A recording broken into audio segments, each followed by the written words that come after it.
예, 세 번째 말씀, 우리 말로 얘기하면 디귿에 해당되는 긴멜, 해당 17절부터 24절이 되겠습니다. 주의 종을 후대하여 살게 하소서.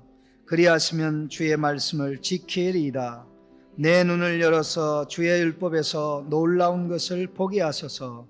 나는 땅에서 나그네가 되었사오니 주의 계명들을 내게 숨기지 마소서. 주의 규례들을 항상 사모함으로 내 마음이 상하나이다. 교만하여 저주를 받으며 주의 계명들에서 떠나는 자들을 주께서 꾸짖으셨나이다. 내가 주의 교훈들을 지켜 싸우니 비방과 멸시를 내게서 떠나게 하소서. 고관들도 앉아서 나를 비방하여 싸우나 주의 종은 주의 율례들을 작은 소리로 읊조렸나이다. 주의 증거들은 나의 즐거움이요 나의 충고자이니이다. 아멘. 오늘 암송 구절은 18절입니다. 같이 읽겠습니다. 내 눈을 열어서 주의 율법에서 놀라운 것을 보게 하소서. 다시 한번 내 눈을 열어서 주의 율법에서 놀라운 것을 보게 하소서. 어제는 뭐였죠? 내가 주께 범죄치 아니하리하여 주의 말씀을 내 마음에 두었나이다. 첫째 날은 뭐였죠? 주의 증거들을 지키고 전심으로 여호와를 구하는 자는 복이 있도다. 우리 세 구절 한꺼번에 해보겠습니다. 주의 증거들을, 여호와의 증거들을 지키고 전심으로 여호와를 구하는 자는 복이 있도다. 내가 주께 범죄치 아니하리하여 주의 말씀을 내 마음에 두었나이다. 내 눈을 열어 주의 율법에서 주의 것을 보게 하소서. 아멘. 옛날 성경에는 주의 율법에서 기이한 것을 보게 하소서 그렇게 되었었는데 지금 바뀌었습니다. 오늘 디귿에 해당되는 세 번째 긴멜에 해당되는 8절의 말씀은 원수들의 조롱과 비난 속에서 말씀의 깨달음을 간구하는 그런 내용입니다. 원수들의 조롱과 비난 속에서 오늘 이 시편 기자는 굴하지 않고 있습니다. 얼마나 조롱하는 자들이 많은지, 그가 살아가는 나그네의 삶을 인정하지 않고 어리석게 산다고 조롱하는지 모릅니다.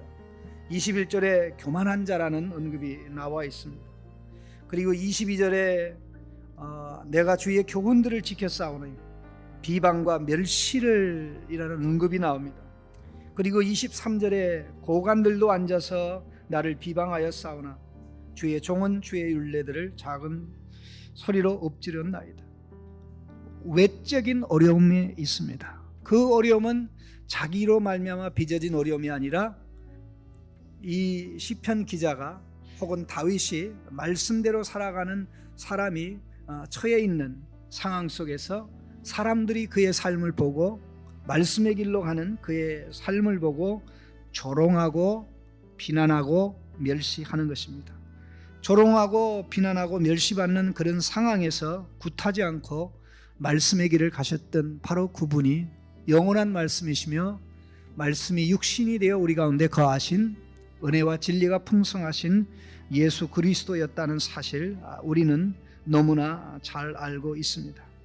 그런데 오늘 말씀을 쭉 보면 이러한 처해 있는 상황에서 굴하지 아니하고 지금까지 하나님의 말씀을 지켰고 하나님의 말씀을 읊조리고 있으며 살아가고 있지만 그러나 더 우리 하나님의 말씀으로부터 율법으로부터 율법에 기록된 주님의 귀한 것들, 놀라운 것들을 깨닫기를 원하는 그런 마음이 있는데 그 중에 시작되는 구절이 무엇인가 하니요 살려달라는 것이었습니다. 주의 종을 후대하여 살게 하소서. 그리하면 주의 말씀을 지키리이다. 살아나면 말씀을 지킨다는 것이죠. 여기에 살려달라는 내용의 기도가 이 시편 119편에 계속 반복적으로 나옵니다. 살려달라는 기도 몇 번 하셨습니까?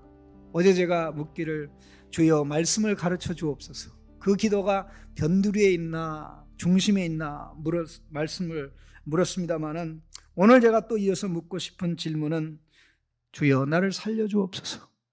내가 살아나야 주님의 아들 딸답게 계명의 길로 살아가며 주의 말씀을 지키며 살아갈 수가 있습니다. 주께서 나를 살려주셔야 내가 나그네의 삶을, 또 내가 우리 하나님의 종의 삶을 살아갈 수가 있습니다. 여기 전체 기도를 이끌어가는 핵심 사상 가운데 무엇이 있는 거 아니? 자기의 신분의식이 있습니다. 그 신분의식을 결정하는 두 가지가 있는데, 하나는 하나님의 종이라는 것입니다. 그래서 17절에 주의 종을, 당신의 종이라는, 주의 종을이라는 언급이 나오고, 그 다음에 23절에도 보면 주의 종은 주의 율례들을 작은 소리로 엎드렸나이다. 그 다음에 두 번째 신분의식을 가르쳐 주는 게 무엇인고 하니 19절에 나오는 나그네라는 것입니다. 나그네는 거류민입니다. 그가 거하고 있는 그 땅이 그의 집이 아닙니다. 이 두 의식을 가진, 하나님의 종이기 때문에 그때그때 하나님의 말씀에 따라서 해야 될 일을 해야 되죠. 나그네이기 때문에 지금 머물러 있는 곳에서 지속적으로 머물러 수 없죠. 지금 어디로 가야 되는지, 무엇을 해야 되는지 방향을 잡아야 돼요. 그게 모든 것의 배경입니다. 그런 가운데 가장 핵심적인, 전체를 이끌어가는 핵심 기도가 무엇인가 하니 주의 종을 후대하여 살려 주옵소서. 시편 19편에 주의 여호와의 율법은 완전하여 영혼을 소생시키며 라는 말씀이 나옵니다. 여호와를 소생시키며 살려주십시오. 하나님 이 말씀이 얼마나 반복적으로 나오는지 모릅니다. 25절 보시죠. 25절에 그 다음 주에 보겠습니다만은, 내 영혼이 진토에 붙어 싸우니 주의 말씀대로 나를 살아나게 하소서. 37절 보시죠. 내 눈을 돌이켜 허탄한 것을 보지 말게 하시고 주의 길에서 나를 살아나게 하소서. 주님의 길과 관련해서 나를 살려주십시오.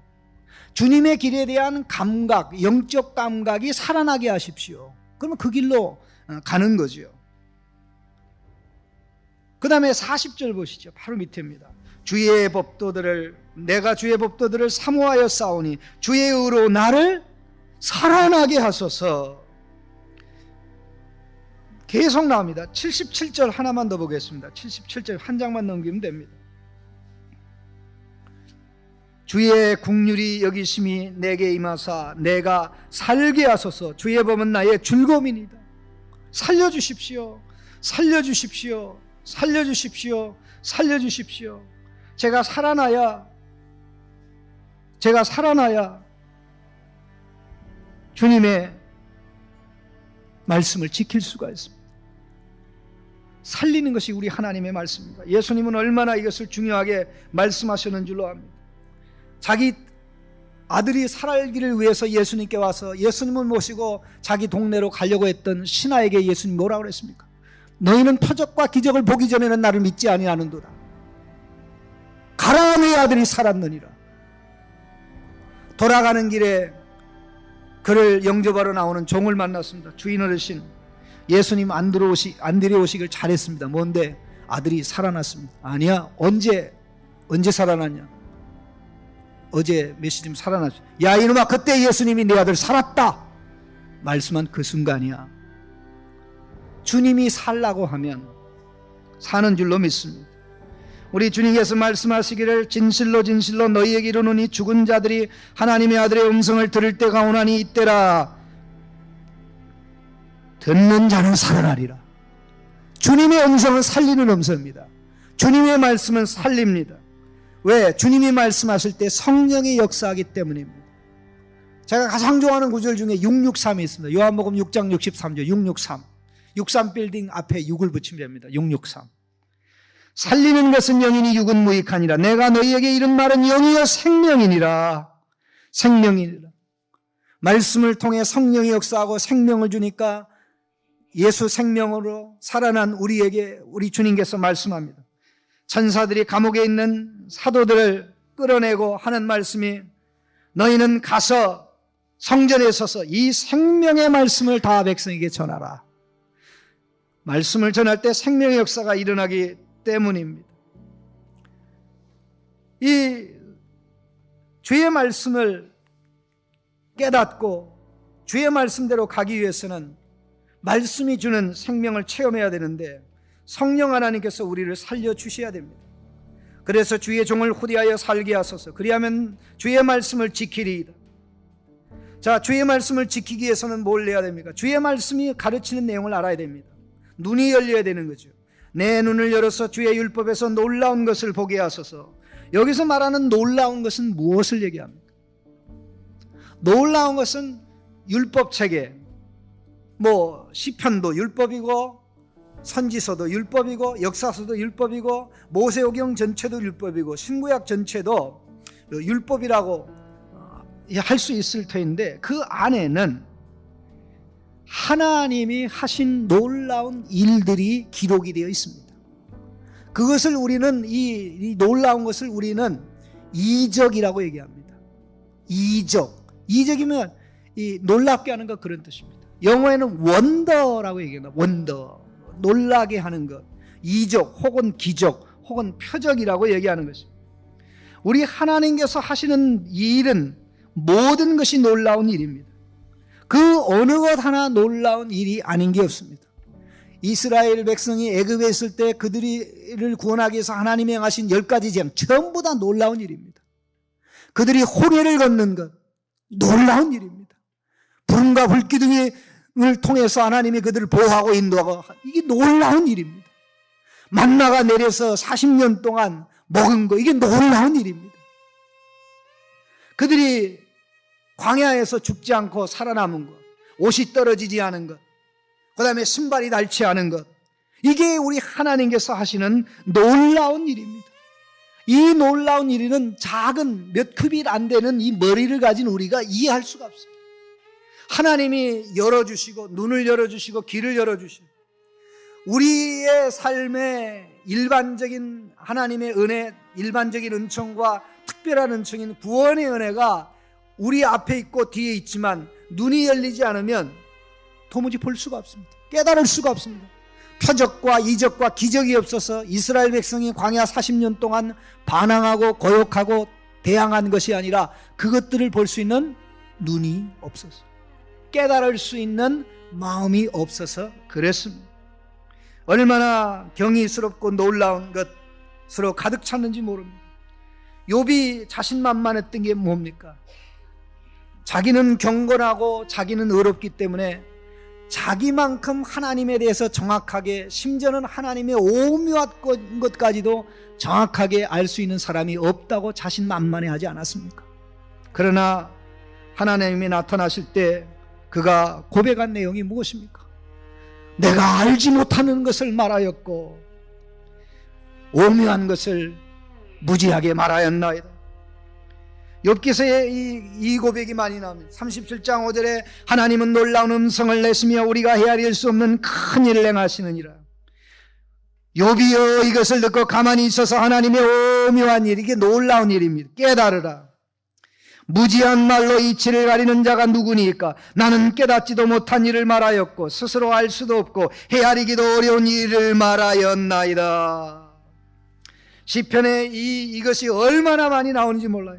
홀로 기이한 일을 행하시는 여호와 하나님 곧 이스라엘의 하나님을 찬양하며 그 영화로운 이름을 찬송할지어다. 온 땅에 그의 영광이 충만할지어다. 86장에 보면 주여 신들 중에 주와 같은 자 없사오며 주의 행하신 같은 일도 없나이다. 무릇 주는 위대하사 기이한 일들, 여기 놀라운 일임 똑같은 단어입니다. 기이한 일을 행하시오니 주만이 하나님이시니이다. 새 노래로 여호와께 찬송하라. 그는 기이한 일을 행하사 그의 오른손과 거룩한 발로 자기를 위하여 구원을 베푸셨음이로다. 106편에 애굽에서 큰 일을 행하신 그의 구원자 하나님, 그들이 잊었나니 그는 함의 땅에서 기사와 홍해에서 놀랄 만한 일을 행하신 이시로다. 여호와의 인자하심과 인생에 하신 기적으로 말미암아, 똑같은 단어입니다. 놀라운 일을 행하신 놀라운 일로 말미암아 그를 찬송할지로다. 그의 기적을 사람이 기억하게 하셨으니 여호와는 은혜로우시고 자비로우시도다. 구구절절이 나오는데 우리 하나님은 그 존재 자체가 놀라우신 분이기 때문에, 기이한 분이기 때문에 이 세상의 어떤 존재와도 비교될 수 없는, 그야말로 이름 자체가 원더입니다. 성경에 이와 관련된 중요한 기사가 몇 가지가 나와 있습니다. 이사야가 메시아의 탄생을 예언할 때 메시아의 이름을 얘기하면서 그 이름 5가지 이름 중에 하나가 놀라움이라는 단어가 있습니다. 그래서 이 기묘자라는 단어가 그겁니다. 그의 이름은 기묘자라, 모사라, 전능하신 하나님이라, 영존하시는 아버지라, 평강의 왕이라 할 것이다. 원더. 예수님을 어디다 갖다 담을 그릇이 없는 거예요. 너무나 크고 너무나 깊고 너무나 넓고 기니까 다 알 수 없는 거예요. 그 놀라운 그 예수님의 모습을 우리 주님이 성경을 통해서 가르쳐주고 주님의 놀라운 일을 깨닫게 해주기 전에는 깨달음이 불가능한 것입니다. 야곱이 밤새도록 약복강에서 씨름할 때 그 야곱의 이름을 물은 천사에게 당신의 이름이 뭡니까?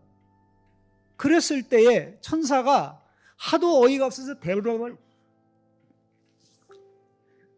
대답을 안 했어요. 하도 어이가 없어서 대답을 안 했어요. 그 야곱과 함께 약복강에서 씨름한 그 천사는 일반 천사가 아니고요, 여호와 하나님과 동일시되는 앞으로 이 땅에 오실 예수님의 예비적인 모습이에요. 이 만노아 있지 않습니까? 노아의 아버지, 에게 여호와의 사자, 앞으로 오실 예수님의 예비적인 모습을 가진 여호와의 사자가 나타났을 때, 그때 이름을 묻지 않습니까? 그때 비로소 여호와의 사자가 그에게 이르되 어찌하여 내 이름을 묻느냐? 내 이름은 기묘자니라. My name is Wonder. Wonder.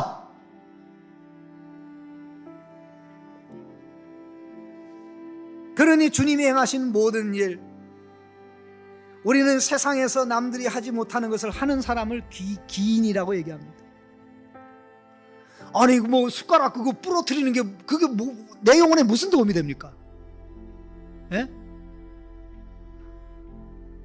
남들이 못하는 능력 약간만 가져도 이 기인이라고 얘기하는데, 우리 주님이 하는 모든 것들은 귀하고 놀랍고 우리로 하여금 경외감을 가지게 하고 우리로 하여금 놀라게 하지 않는 일이 단 하나도 없는 줄로 압니다.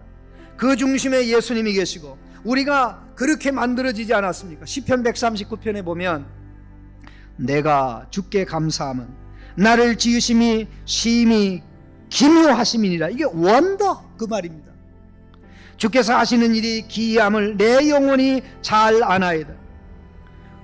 우리가 이 땅에 태어나도록 모태에서 만들어진 이것 자체가 이 기묘한 일입니다. 놀라운 일입니다. 거기에다 예수 생명이 우리의 생명이 된 이것, 얼마나 우리는 하나님의 놀라움에 가득 차 있습니다. 이 놀라운 것들, 하나님이 하시는 놀라움, 하나님에 관한 놀라움, 이 모든 것들 하나님이 우리의 눈을 열어주셔야 성경을 읽는 가운데 깨닫고 주님 놀랍습니다. 비교가 안 되는군요.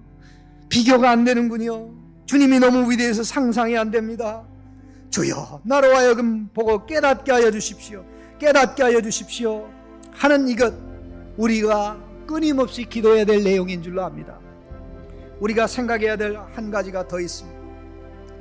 여기에 나는 땅에서 나그네가 되어 싸우니 하는 이 말씀입니다. 우리 신자가 가져야 될 나그네 의식은 너무나 중요합니다. 우리가 이 땅에서 부름받아 하나님의 자녀가 되는 순간부터 우리는 나그네가 되었습니다. 2가지 의미의 나그네란 뜻이 있는데, 하나는 인생이 이 땅에 와서 영원히 살지 않는다, 잠깐 살다가 결국 죽는다라는 그런 의미에서 일반적으로 나그네라고 얘기합니다. 그는 예수를 믿든 믿지 않든 다 나그네에 해당됩니다. 그러나 성경은 그런 의미에서만 나그네를 얘기하는 것이 아니라 하나님의 모든 백성을 나그네로 얘기합니다. 우리가 세상적으로 나그네를 얘기할 때 자기 나라가 아닌 다른 나라에 가서 사는 사람, 거류민, 레지던트 에일리언, 계속해서 살 수 있는 외국 사람, 영주권이 그거 아닙니까? 자기네 나라 사람은 아닌데 자기네 나라에서 큰 어려움 없이 살 수 있도록 하는, 그게 에일리언이라는 stranger라는 그런 문구인데, 세상에서 부름받아 세상에서 살지만 소속이 세상이 아니고 하늘, 하나님 나라, 세상 나라가 아니라 하나님 나라인 자가 우리가 바로 영적인 나그네입니다. 우리 주님이 말씀하셨습니다. 내가 세상에 속하지 아니함 같이 그들도 세상에 속하지 아니하였사옵나이다. 그들을 진리로 걸어가게 하옵소서.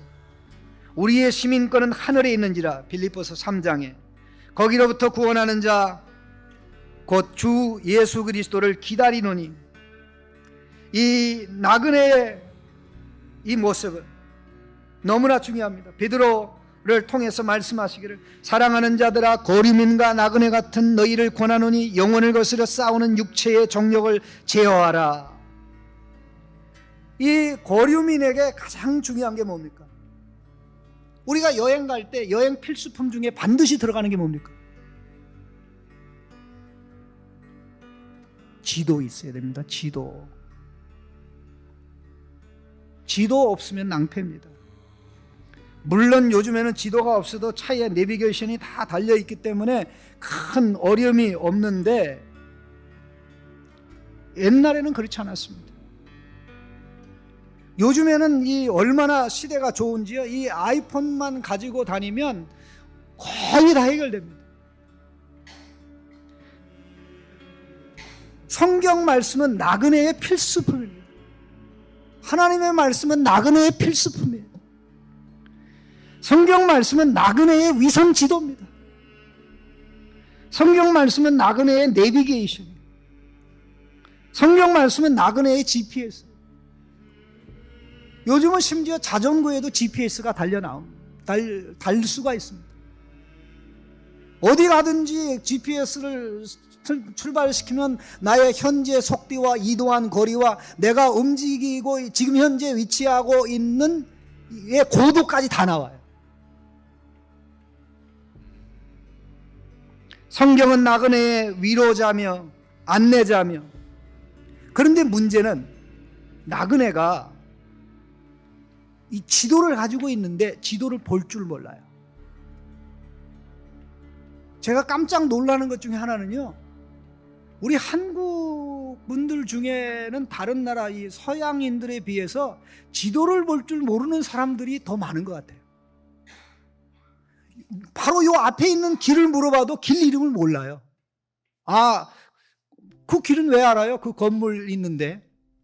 그래서 어디 가려면 다 건물 이름 가려요. 그거 쭉 오다 보면 그 건물이지, 건물을 끼고 이렇게 돌고 그렇게 이야기를 하는데요, 성경을 읽을 줄 모르면 내게 아무런 도움이 될 줄. 지도책을, 여행 필수품으로 지도책을 딱 가지고 갔는데요, 이게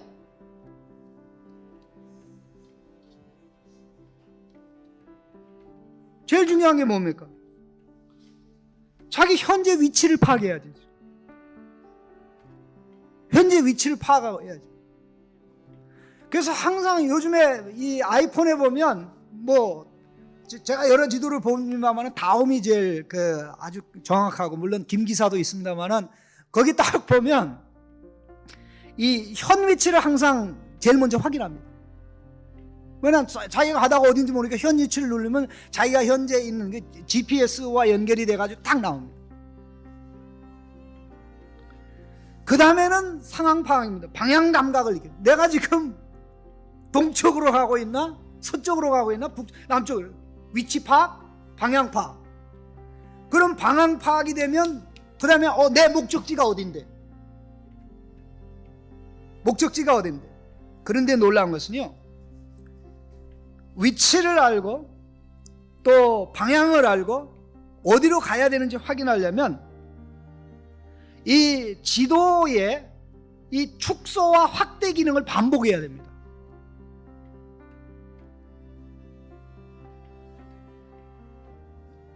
그것을 그냥 축소하면은요, 뭐냐면은 대한민국 지도가 한꺼번에 다 떠요.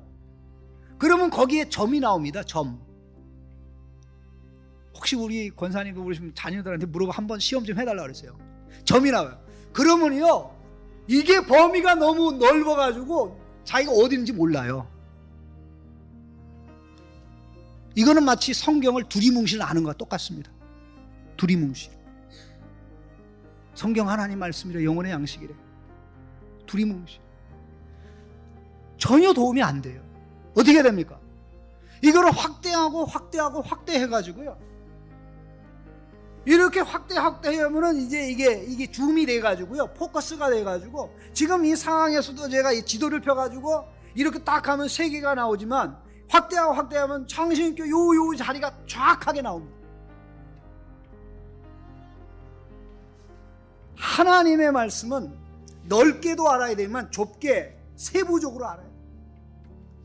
나그네의 방향을 지시하고 무엇을 해야 되는지, 어떻게 살아야 되는지, 어디로 가야 되는지. 내가 가는 길에 동참하는 사람보다도 동참하지 않는 사람이 더 많습니다. 신앙생활을 한다고 하지만 하나님의 말씀과 상관없이 사는 자들이 너무나 많습니다.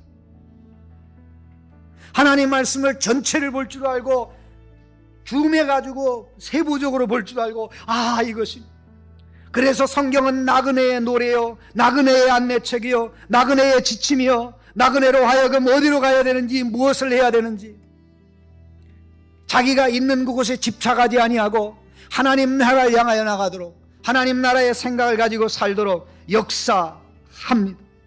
그러니 주님이 말씀을 깨닫게 하시고, 내가 지나가면 외국인들이 나를 무시하기도 하고 조롱하기도 하지만 나는 나그네의 길을 가노라. 나는 하나님 자녀의 아들의 딸의 삶을 살아가노라. 어디를 가야 될지 언약의 주님이 나에게 명령하셨고, 어떻게 해야 되는지 말씀, 영적인 지도책인 내비게이션인 위성지도인 그것을 통해 말씀하셨으니, 주여 내 눈을 열어 주의 율법에서 기이한 것을 보게 하여 주옵소서. 나를 살려주시면 내가 주의 말씀을 지킬 수 있습니다. 살아난 만큼 내가 그 길로 갈 수 있습니다. 주여, 어떠한 조롱과 어려움과 비방이 있을지라도 나 이 길로 가도록 도와주십시오. 주여, 이 은혜를 나에게 주옵소서. 나그네는 누가 길 가다가 힘들다고 집에 오는 것을 포기하는 사람이 어디 있습니까? 절대 포기하지 않습니다.